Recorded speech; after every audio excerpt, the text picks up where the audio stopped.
If you wanted to dabble into boxing, if you want to go for a little fight with another media personality or someone who does interviews, I'll be more than game. Hello and welcome to Hybrid, powered by chinkseyMEDIA. Rakeem is back. We've just clinched our place in the quarterfinals of the Champions League. Yeah, good feeling, good feeling. The relief of our shoulders. Obviously, the first leg wasn't looking too great. No. But what, last minute penalty? Anytime you got to rely on a last minute penalty in a game away from home, it was never a great performance before that. But this game, nerves were settled, played a bit better football, put shots together, made chances, 2 bangers from outside the box. And yeah, I think we handled it pretty comfortably. Made the subs, made the rotations, got the rest for certain players because we got a big game on Sunday. Big game. Big game. And do you know what surprised me? We didn't rest Saka or Rice. Saka and Rice for the full 90 minutes. Those were 2 guys. I was thinking Nwaneri for Saka would have been the first sub we made. I thought that would have been the first one going.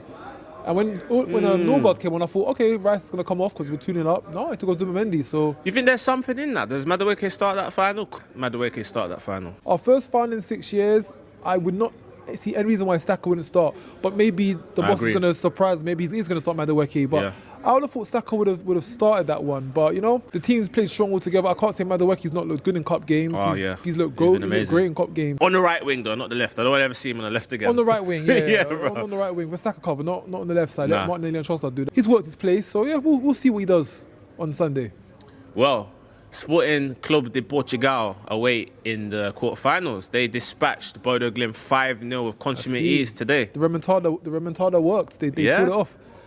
A lot of the English clubs today couldn't do that. City and Chelsea bowed out. But on to Sporting, this is a full circle moment here because of course in the summer we had Gyökeres comes to us. Gyökeres was there for 2 seasons, won them the league, won them the cup, the Portuguese acrimonious cup. departure though. Left on not great terms. There was a bit of back and forth. They were holding on to him. He wasn't training all summer.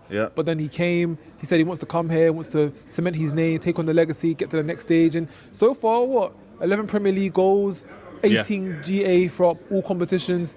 He's on route for 20 goals a season in all competitions. That's what we wanted him for. We wanted the guy to score tap-ins. We wanted the guy to score those poacher scores. We wanted the guy to do what he's been doing. So he's now going to go face-to-face with his old club. First off at their ground and back at the Emirates. So yeah, full circle moment. Let's see what he does. Although I need to add though, the Portuguese FA did give them a through ball because they postponed their scheduled fixture. I believe it was on Friday, so they had more time to prepare for this game. Oh, yeah. The same thing that PSG's FA did for them. Yeah. Listen, they're going to take all the time. All the time that they can get to prepare and be ready for this game. And especially since, of course, this little grudge, this little needle, the guy that kind of ran away from us after we gave him so much. They want their best game to show up. But at the same time, we want our best game to show up. You know, we beat them 5-1 last season there as well. We showed them last season, yes. With Gyökeres on the pitch. With Gyökeres there, He hit the bar. I think Gabriel was holding him off. And he shot from that 30 yards. I remember that. There we go. So and it'll be an interesting clash. Out of all the clashes in the Champions League, I think that was the one that we need to go through. Gyökeres has got to go back to his home ground. He's got to stomp them out so we can march forward. Kai Havertz did it today, and he did it last week when he scored the penalty against Leverkusen. Beat his old boys. Beat Chelsea 2, scored against Chelsea in the semi-finals of the EFL Cup. So on your birthday? On my birthday, great moment. So we need to, right these errors of our past, move forward to the future. And don't forget as well, speaking of full circle moments, almost 3 years to the day, Sporting Lisbon knocked us out. Remember, with when we had Tomiyasu and Saliba go down, was the start of our collapse of our season. It was. In the Europa League. It was, yes, I remember that. And Kim Kardashian was in the building, yes, I remember that. With Kim Kardashian was in the building. Mad. Crazy how a lot of things have changed in 3 years' time. Crazy how, even a team, look at the players that we have now in the team. Odegaard was the main guy. Martinelli was a key starter. Tomiyasu, Ben White, Jesus. Saka to a lesser extent, because there seems to be something going on there. You know, it's not been great. Madueke's come onto the scene now, and now there's a question who starts on the right. Yeah, many things have changed. Many of the players that we had then who we thought was the team have now been ousted. Moved out. So we've come a long way. So we're not that same team as we were before. And as we showed last year, Sporting come at us, again, beat 5-1. And that was away. Where was that? That was away. It was away. That was away. That was on their grounds. So, man, interesting times. 3 years, a lot has changed. And this year, we're leaving with something, man. Like that Denzel meme, we're walking away with something. We're not walking away empty-handed this season. Something big, minimum. Bow! Build your 5-a-side squad from these following players. In goal, Karius Kinski Runarsson. Karius. Titus Brownball, Jean-Alain Boom song, Pascal Segon. Do you know what? We clown him, but Segan, he's an invincible. He's an invincible. People clown Pascal Segan, but he has an invincible medal in his cupboard and a Premier League. So make of that what you will. He didn't lose a game that year, so call it what you want. Wow. Max Darwin, Esteval, and Gamoha. So it's not all garbage. You know, a bit of stardust. Our balance would say Darwin, but Esteval has been doing his thing this season, so we'll throw Esteval in just on we've seen a little bit more. You're the first one to not say Darwin. Jack Grealish, Maddison, Mount. Remember about 6 years ago, everyone was saying this is England's star player. Mount is injured on the bench half the Maddison and Mount are injured on the bench. All of them, man. Pretty much all of them. No, Maddison and Mount injured on the bench. At least Grealish had that little stint at Everton this season where he kind of was doing bits for them, and at Man City he had the odd goal. I'll give it to Grealish. Grealish out of all of them has done the most in not getting injured and actually playing parts of the season. I'll give him that. Okay, and up front, Emil Heskey, Kevin Davies, Troy Deeney. Take your pick. Not Troy Deeney. Not Troy Deeney. Cojones. Heskey, man. Heskey. We got to respect Heskey, man. He was in the England team, in England setup for years. Yeah. He played his part. With Mike He held up the ball. Yeah. He helped Owen to look good. Like, he got a lot of stick, but listen, I wouldn't free him by a mile. Okay, right. Relegation fodder. Who will go down? So you've got Leeds United, West Ham United, Tottenham Hotspur, and Nottingham Forest. Obviously, still follow. We know Burnley and Wolves are out of the game. Yeah, they get out of it. Yeah. I think Leeds are safe. Leeds. Ooh, it's only 3 points between Leeds and West Ham. Yeah, but none of these men are winning the game. Yeah, that's a good point. None of these men are winning the game. That's a good point. None of these men are snatching 3 points. So, like I said, it's hilarious the idea of Tottenham going down because they're meant to be a Big Six club and they've got all the funding, one of the highest wage bills. If anyone could turn it around, it's them. Whether they will or not, I cannot tell you that.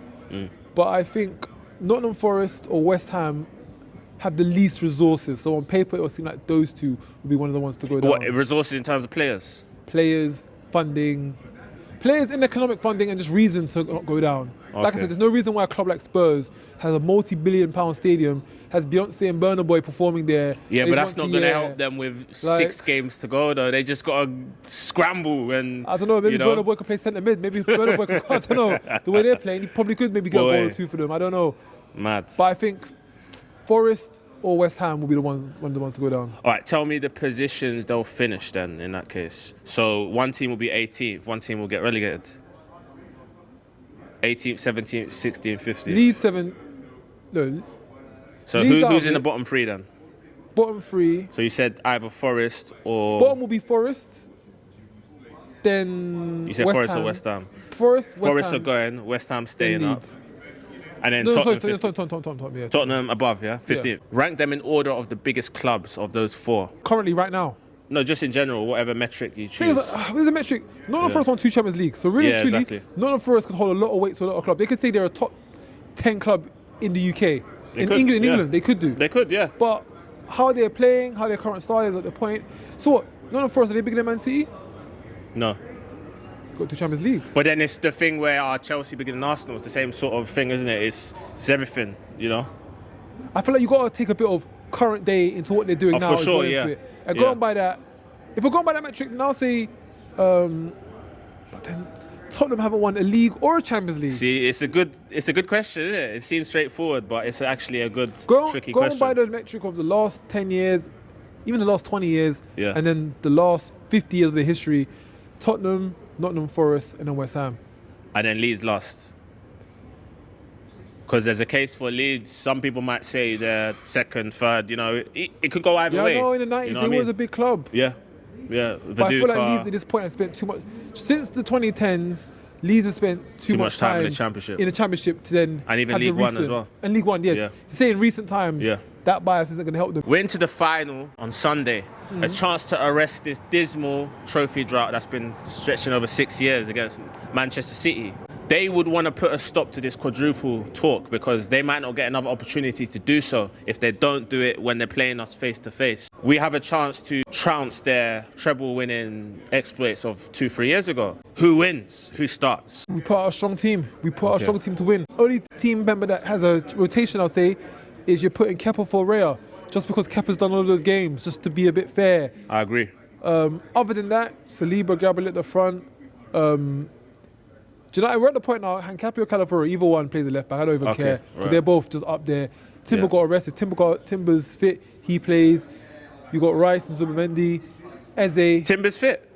I said if he's fit. I thought you said, if he's fit, he needs does. to check the press conference. Flipping Zubimendi, Rice in the centre. Eze, brilliant goal today. Yep.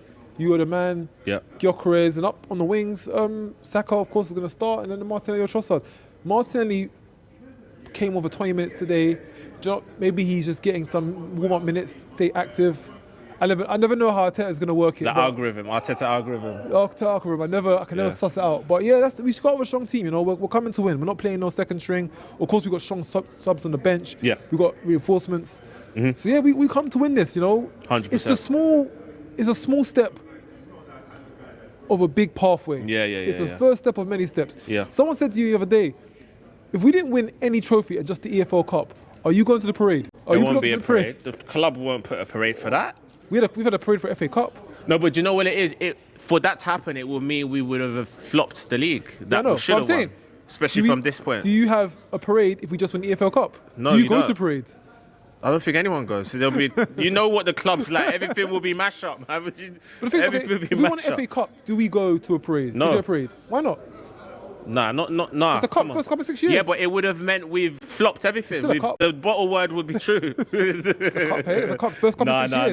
It's something to celebrate, you know? Pick your 25-man England squad, yeah? So 3 goalkeepers, 2 right-backs, 2 left-backs, 5 centre-backs, 5 centre-mid, 2 right-wingers, 2 left-wingers, 2 attacking mid, 3 strikers. In goal, Pickford, Ramsdale, Henderson. I'll go for Henderson. All right, 2 right-backs. I would say Reece James, but how things turn out, don't they? Trent, I forget about that guy. Yeah. Trent still, he beat Man City today, didn't he? Yeah, still started, yeah.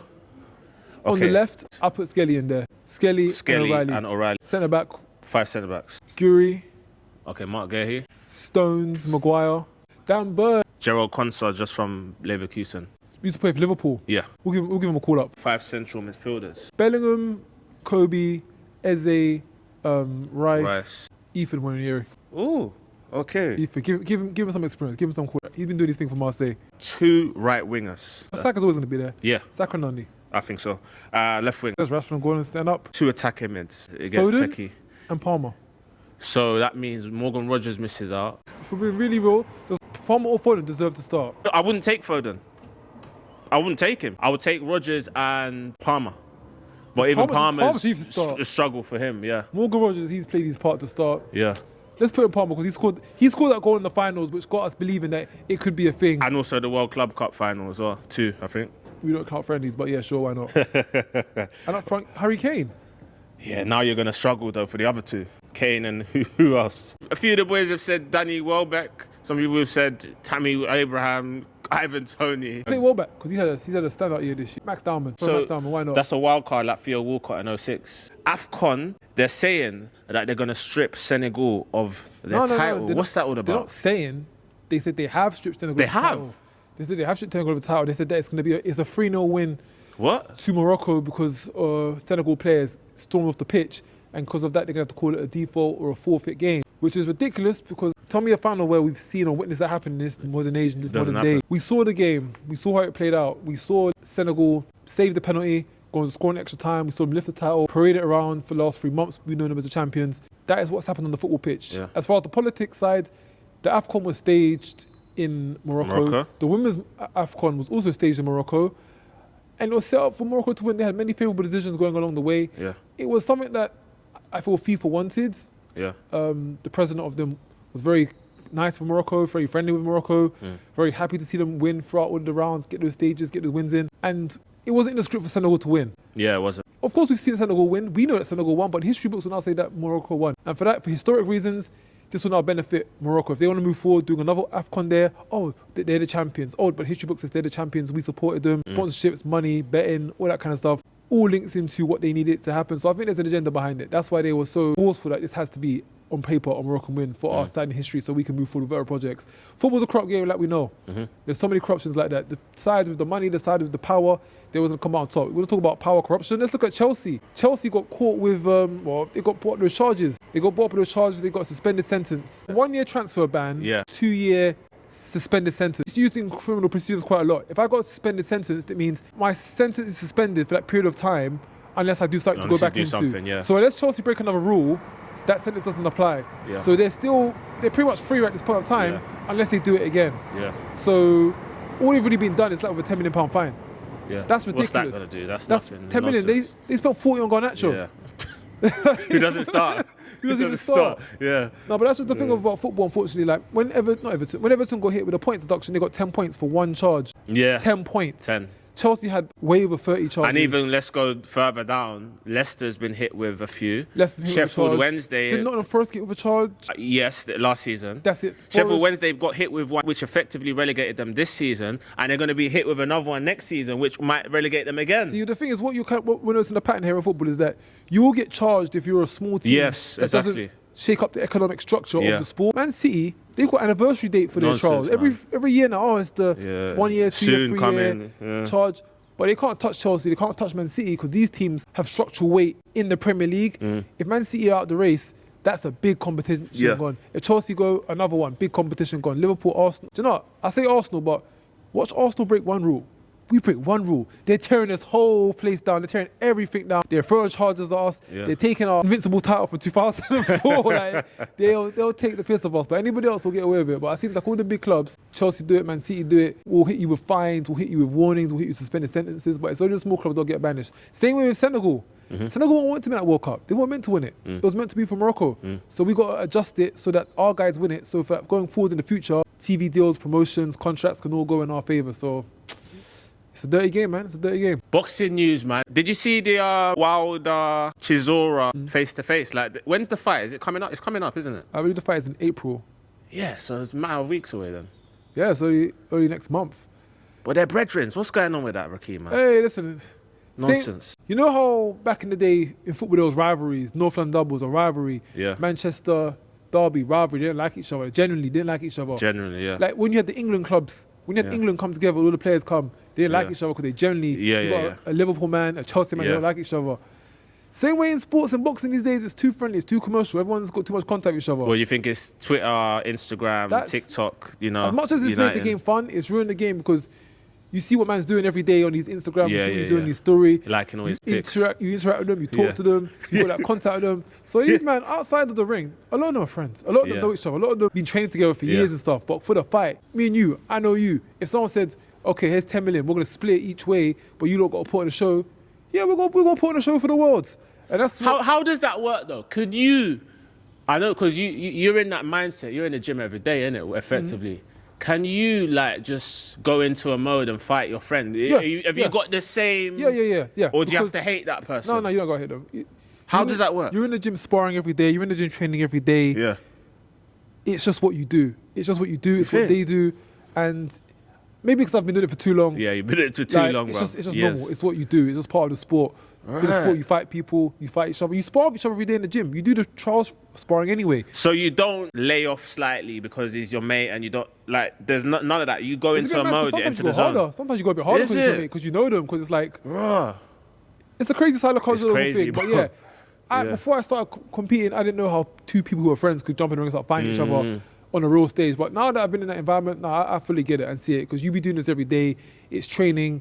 You train for it, you live for it, you put all your money into it. So if you've got opportunity to make money from it, that's what people gonna do. It's all a sport. So you just see it as business is business. Business. Really? Business is business. Conditioning to the sport for many, many years. Yeah. It's just the culture, it's just the way within it. Not everyone that you fight is your enemy, and not everyone that helps you is your friend kind of thing. So I hear you, man. Yeah, just a bit of blood, just a bit of sweat. we get it back. We get it back. If you had the opportunity to fight KSI now, would you do it?